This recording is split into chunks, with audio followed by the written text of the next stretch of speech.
অপর্ণা, আমি হয়তো একটু টাইমের আগেই চলে এসেছি, একটু হাতে টাইম নিয়ে এলাম। অনেক ধন্যবাদ আপনাকে। তুই তো বেরোচ্ছিলি তো, ও যেখানে যাব সেখানে ওনাকে সঙ্গে করে নিয়ে যাব। অপর্ণার বাবা অপর্ণার বিয়ের কার্ড নিয়ে ঘরে ঢোকে। অপর্ণা ভাবে এত তাড়াতাড়ি এত কিছু হয়ে যাচ্ছে, আমার কথা কেউ ভাবছে না। অপর্ণার বাবা বলে আরো কার্ড আছে, আপাতত এগুলো নিয়ে আসা হলো। বাহ, কার্ডগুলো দারুণ হয়েছে, যেমন চেয়েছিলাম মেয়ের বিয়ে বলে কথা, একটু তো টাকা খরচ করতেই হয়। তারপর বলে সুমি, অপুর হাতে কার্ডগুলো দাও, বলো কেমন হয়েছে। অপর্ণা কার্ডটা হাতে নেয় অবশেষে। সতীনাথ বাবু বলে কি হলো অপু, কার্ডটা কেমন হয়েছে, আর সব ঠিক আছে তো?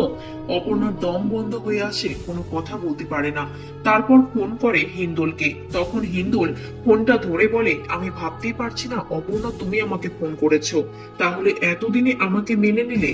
যাক, সবকিছু ভুলে আমাকে মেনে নিয়েছো, এটাই যথেষ্ট। অপর্ণা বলে কাল সকালে একবার আমাদের বাড়িতে আসতে পারবেন, কথা আছে। হ্যাঁ, যাবো অবশ্যই, তুমি বলছো আর আমি যাবো না সেটা কি করে হয়? অপর্ণার মা বলে তুই কোথাও বেরোচ্ছিস?